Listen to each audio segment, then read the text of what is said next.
الحمد لله رب العالمين والصلاة والسلام على سيد الأنبياء والمرسلين أما بعد فأعوذ بالله من الشيطان الرجيم بسم الله الرحمن الرحيم الصلاة والسلام عليك يا رسول الله وعلى آلك وأصحابك يا حبيب الله.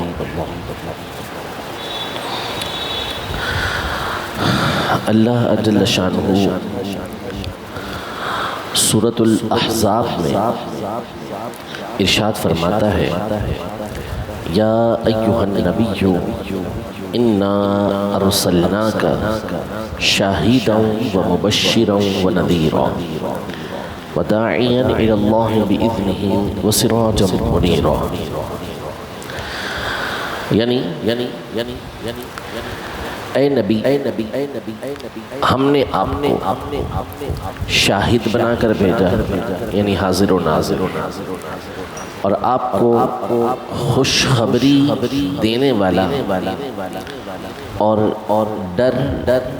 سنانے والا اور آپ کو اللہ کی طرف اس کی اجازت سے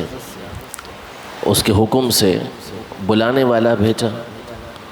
اور روشن کرنے والا سورج چمکانے والا سورج بنا کر بھیجا. نبی پاک صلی اللہ علیہ وسلم کی ان آیات کے اندر بہت ہی خوبصورت اور بہت ہی پیاری صفات خوبیاں اللہ پاک نے بیان فرمائی کہ اے نبی ہم نے آپ کو بھیجا شاہد بنا کر. اب ویسے تو خود النبی کا جو لفظ ہے یہی ایک بہت بڑی شان ہے اور پھر اللہ پاک کا بھیجنا یہ ایک الگ شان ہے. تو بہرحال شاہد کا لفظ استعمال فرمایا نبی پاک کے لیے کہ آپ علیہ الصلوۃ والسلام کو شاہد بنایا یا آپ علیہ الصلوۃ والسلام کے ناموں میں سے بھی ایک نام ہے. شاہد گواہ کو بولتے ہیں اور گواہ کا مطلب ہوتا ہے کہ جو موقع پر وقت پر حاضر ہو اسے جو واقعہ ہوا ہو اس نے اپنی آنکھوں سے دیکھا ہو تو ہی وہ گواہی دے سکتا ہے ورنہ گواہی اس کی معتبر نہیں ہوگی. جب کوئی بھی کسی کے پاس گواہی دینے کے لیے جائے گا تو جو جج ہوگا قاضی ہوگا اسے یہ کہے گا کہ کیا آپ اس معاملے کے وقت حاضر تھے موجود تھے وہاں پر آپ نے اپنی آنکھوں سے دیکھا. تو اگر وہ کہے گا کہ ہاں میں وہاں حاضر تھا اور میں ناظر بھی تھا یعنی میں دیکھنے والا تھا تو جج اس کی گواہی کو قبول کرے گا. ورنہ اگر وہ کہے گا کہ نہیں میں اس وقت وہاں حاضر نہیں تھا یا تھا لیکن میں نے دیکھا نہیں تو اس صورت میں اس کی گواہی معتبر نہیں ہوگی. تو اس لیے اعلیٰ حضرت امام اہل سنت رحمۃ اللہ تعالی علیہ نے جو شاہد کا معنی کیا اس جگہ پر وہ حاضر ناظر کیا کہ ہم نے آپ کو حاضر ناظر بنا کر بھیجا یعنی آپ معاملات کے دیکھنے والے بھی ہیں اور گویا کہ جس وقت کے معاملات ہو رہے ہیں آپ وہاں پر حاضر بھی ہیں. اسی بات کو قرآن مجید فرقان حمید میں اللہ پاک سورۃ النساء کے اندر یہ ارشاد فرماتا ہے کہ فَكَيْفَ إِذَا جِئْنَا مِن كُلِّ أُمَّةٍ بِشَهِيدٍ وَجِئْنَا بِكَ عَلَىٰ هَٰؤُلَاءِ شَهِيدًا. یہ سورۃ النساء کی آیت ہے. اس کا معنی یہ ہے ترجمہ یہ ہے کہ وہ منظر کیسا ہوگا وہ وقت کیسا ہوگا کہ جب ہم ہر امت میں سے ایک گواہ کو لے کر آئیں گے اور ان تمام کے اوپر ہم آپ کو گواہ بنا کر لے کر آئیں گے. اس آیت کی تفسیر یہ ہے کہ جب قیامت کا دن ہوگا تو اللہ پاک امتوں کو جمع فرمائے گا اور ان امتوں سے پوچھا جائے گا کہ کیا تمہارے پاس اللہ کے رسول نہیں آئے, کیا انہوں نے تمہیں اللہ کے احکام کی تبلیغ نہیں کی, اللہ کا پیغام تمہیں پہنچایا نہیں؟ تو وہ کہیں گے کہ نہیں ہمیں تو تیرا کوئی پیغام نہیں ملا, صاف مکر جائیں گے, انکار کر دیں گے. تو اللہ پاک پھر اس قوم کے نبی علیہ السلام کو بلائے گا اسی کے بارے میں فرمایا کہ فَكَيْفَ إِذَا جِئْنَا مِن كُلِّ أُمَّةٍ بِشَهِيدٍ، کہ وہ منظر کیسا ہوگا کہ ہم ہر امت میں سے ایک گواہ کو بلائیں گے، وہ نبی علیہ السلام آئیں گے، ان سے پوچھا جائے گا تو وہ کہیں گے کہ ہم نے تیرا پیغام پہنچا دیا، جو تو نے ہمیں ارشاد فرمایا، جو تو نے پہنچانے کا حکم دیا وہ ہم نے ان امتوں تک پہنچا دیا، ان لوگوں تک پہنچا دیا۔ اب ان کی امت کے جو کافر ہوں گے وہ جھٹلائیں گے، وہ کہیں گے کہ نہیں، ہم تک تو کوئی پیغام نہیں پہنچایا انہوں نے۔ تو اللہ پاک ان سے فرمائے گا کہ تمہارا اس پر گواہ کون ہے، یعنی انبیاء کرام علیہ السلام سے فرمائے گا کہ تمہارا ان پر گواہ کون ہے۔ تو بعض روایتوں میں ہے کہ اللہ پاک سے انبیاء کرام علیہ السلام عرض کریں گے کہ ہماری جو گواہ ہے وہ محمد صلی اللہ علیہ وسلم کی امت ہے، محمد صلی اللہ علیہ وسلم کی امت ہے۔ تو یہ امت پیش کی جائے گی، ان سے پوچھا جائے گا کہ کیا یہ انبیاء کرام علیہ السلام انہوں نے اپنی اپنی امتوں کو تبلیغ کر دی؟ تو کہیں گے بالکل کر دی، بالکل کر دی۔ تو وہ جو پچھلی امتیں ہوں گی وہ کہیں گی، اب دیکھیے وہ کہیں گی کہ یہ ہمارے گواہ کیسے بن سکتے ہیں، ہمارے خلاف گواہ کیسے بن سکتے ہیں، یہ تو ہمارے بعد آئے تھے، ہم تو ان سے پہلے گزر چکے، تو انہوں نے تو ہمیں دیکھا نہیں، تو یہ ہماری گواہی ہمارے خلاف گواہی کیسے دے سکتے ہیں؟ تو وہ ان سے پوچھا جائے گا، یعنی ہم سے پوچھا جائے گا امت سے کہ جب تم ان کے ساتھ حاضر ہی نہیں تھے تو تم کیسے گواہی دے سکتے ہو کہ یہ انبیاء کرام علیہ السلام انہوں نے تبلیغ دین کر دی؟ تو وہ کہیں گے کہ ہمیں ہمارے نبی محمد مصطفیٰ صلی اللہ تعالیٰ علیہ وآلہ وسلم نے یہ بتایا ہے۔ تو اللہ پاک نبی پاک صلی اللہ علیہ وآلہ وسلم کو ان امتوں کے سامنے بلائے گا، اور اسی کے بارے میں فرمایا فَكَيْفَ إِذَا جِئْنَا مِن كُلِّ أُمَّةٍ بِشَهِيدٍ وَجِئْنَا بِكَ عَلَى هَؤُلَاءِ شَهِيدًا، کہ سب میں سے ایک ایک گواہ تو آ گیا، اب ان تمام کے اوپر جو گواہ ہوگا وہ ہم آپ کو بنا کے لائیں گے۔ اور نبی پاک صلی اللہ تعالیٰ علیہ وآلہ وسلم کی شان محبوبی اور آپ صلی اللہ تعالیٰ علیہ وسلم کا اللہ کی بارگاہ میں مقام اور مرتبہ یہ ساری امتیں دیکھ چکی ہوں گی، کیونکہ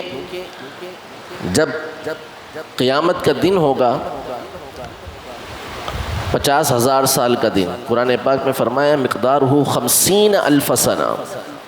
کہ وہ ایک دن اس کی مقدار 50,000 سال کی ہوگی۔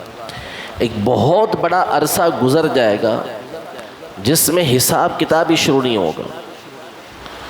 پسینوں کے اندر لوگ ڈبکیاں کھا رہے ہوں گے، کسی کا پسینہ پاؤں تک تو کسی کا پسینہ پیٹ تک تو کسی کا سینے تک، کسی کا لگام دے کے منہ میں گھسا ہوا ہوگا، برا حال ہوگا لوگوں کا۔ ایسے میں صحیح مسلم شریف کی حدیث پاک ہے کہ الہموا، ان لوگوں کے دلوں کے اندر یہ بات ڈالی جائے گی کہ ہمیں کسی کے پاس جانا چاہیے، کسی کو اپنا شفیع بنانا چاہیے کہ وہ اللہ پاک کی بارگاہ میں عرض کرے کہ ہمارا حساب کتاب شروع ہو۔ پھر جو جنت میں جانے والے ہیں وہ جنت میں جائیں، جو جہنم میں جانے والے ہیں وہ جہنم میں جائیں۔ تو اب ساری مخلوق یہ حضرت آدم علیہ السلام کے پاس آئے گی، کیونکہ فیصلہ یہ ہوگا کہ وہ ہمارے والد ہیں، انہی سے ہم لوگ پیدا ہوئے ہیں، ابو البشر ہیں، وہ اللہ کے نبی ہیں، ہم ان کے پاس چلتے ہیں۔ تو پھر وہ سارے کے سارے حضرت آدم علیہ السلام کے پاس آئیں گے اور آ کے گزارش کریں گے کہ آپ اللہ کی بارگاہ میں عرض کریں کہ ہمارا حساب شروع ہو۔ تو حضرت آدم علیہ السلام اس وقت فرمائیں گے کہ نفسی نفسی، آج میرا اپنا معاملہ ہے، میری اپنی جان ہے، اذهبوا الی غیری، میرے علاوہ کسی اور کے پاس چلے جاؤ، جاؤ نوح علیہ السلام کے پاس چلے جاؤ۔ لوگ نوح علیہ السلام کے پاس آئیں گے، ان سے بھی گزارش کریں گے، وہ بھی کہیں گے کہ نفسی نفسی، آج میرا اپنا معاملہ ہے، تم کسی اور کے پاس جاؤ۔ ابراہیم علیہ السلام کے پاس چلے جاؤ۔ وہ ابراہیم علیہ السلام کے پاس آئیں گے، ابراہیم علیہ السلام بھی یہی فرمائیں گے، کہیں گے موسیٰ علیہ السلام کے پاس چلے جاؤ۔ موسیٰ علیہ السلام کے پاس آئیں گے، ان سے گزارش کریں گے، وہ کہیں گے نہیں آج میرا اپنا معاملہ ہے۔ عیسیٰ علیہ السلام کے پاس چلے جاؤ، لوگ عیسیٰ علیہ السلام کے پاس آئیں گے، ان سے گزارش کریں گے تو وہ بھی کہیں گے کہ نفسی نفسی، آج میں اپنے جان کو دیکھنے والا ہوں۔ اذهبوا الى محمد صلی اللہ علیہ وسلم وہو لہا، آپ محمد صلی اللہ علیہ وسلم کے پاس چلے جائیں، آج انہی کا دن ہے، وہی اس کی شفاعت کریں گے۔ لوگ نبی پاک صلی اللہ علیہ وسلم کی بارگاہ میں حاضر ہوں گے، نبی پاک صلی اللہ علیہ وسلم فرمائیں گے کہ انا لہا، ہاں میں ہی اس شفاعت کا دروازہ کھولنے والا، اللہ کی بارگاہ میں سفارش کرنے والا ہوں۔ اس کے بعد یہ صحیح حدیثوں کا مضمون ہے، بخاری مسلم کے حدیثیں ہیں کہ نبی پاک صلی اللہ علیہ وآلہ وسلم عرش کے نیچے آ کر سجدہ کریں گے، اور آپ فرماتے ہیں کہ میں اللہ کی وہ تعریف کروں گا، وہ حمد بیان کروں گا کہ نہ آج سے پہلے کسی نے کی ہوگی نہ اس کے بعد کوئی کرے گا، اور وہ تعریف اللہ تعالیٰ مجھے سکھائے گا، میرے دل کے اندر اللہ پاک وہ تعریف ڈالے گا۔ تو خود اللہ پاک ارشاد فرمائے گا کہ ارفع رأسک یا محمد صلی اللہ علیہ وسلم، اے محمد صلی اللہ علیہ وسلم اپنے سر کو اٹھائیے، سجدے میں گرے ہوئے ہیں، سجدے سے سر اٹھائیے، سل تعطا، سوال کیجئے کیا چاہیے، آپ جو سوال کریں گے آپ کو دیا جائے گا۔ اشفع تشفع، آپ شفاعت کریں آپ کی شفاعت کو قبول کیا جائے گا۔ اب نبی پاک صلی اللہ علیہ وآلہ وسلم شفاعت کا دروازہ کھولیں گے۔ جب آپ علیہ السلام کا یہ مقام و مرتبہ دیکھیں گے کہ اللہ پاک آپ کو اپنے عرش کے اوپر بٹھائے گا، سب سے اونچی جگہ عرش،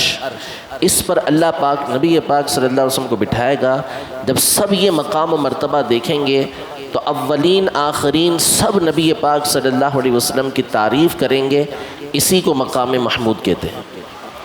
اسی کو مقام محمود کہتے ہیں۔ یہ جو ہم دعا کرتے ہیں نبی پاک صلی اللہ علیہ وسلم کے کہ آت سیدنا محمد الوسیلۃ والفضیلہ والدرجۃ الرفیعہ وابعثہ مقاما محمودا الذی وعدتہ، کہ ان کو اس مقام محمود پر کھڑا کر کے جس کا تو نے ان سے وعدہ کیا ہے۔ تو یہ مقام محمود کیا ہے؟ محمود کا مطلب ہوتا ہے جس کی تعریف کی جائے، جس کی تعریف کی جائے۔ مقام کا مطلب ہوتا ہے وہ جگہ، تو ان کو اس جگہ پہ کھڑا کر جہاں ان کی تعریف کی جائے گی، تو یہ وہ مقام ہوگا کہ حضرت آدم علیہ السلام سے لے کر تا قیامت جتنے انسان جنات جو آئے ہیں سب نبی پاک صلی اللہ علیہ وسلم کی تعریف کریں گے۔ جب یہ مقام و مرتبہ یہ امتیں نبی پاک صلی اللہ علیہ وسلم کا اللہ کی بارگاہ کے اندر دیکھیں گی،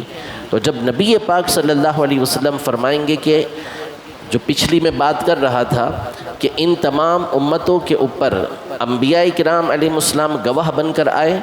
اور اب نبی پاک صلی اللہ علیہ وسلم کو لایا جائے گا۔ نبی پاک صلی اللہ علیہ وسلم فرمائیں گے کہ ہاں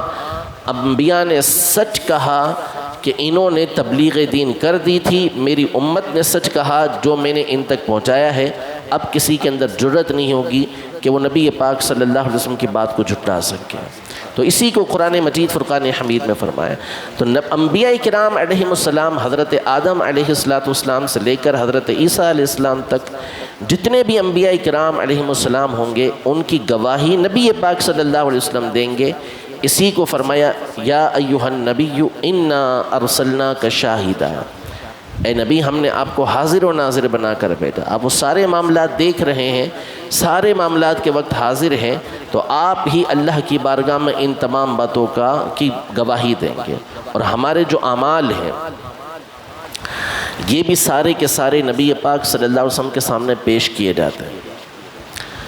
ہفتے میں 2 مرتبہ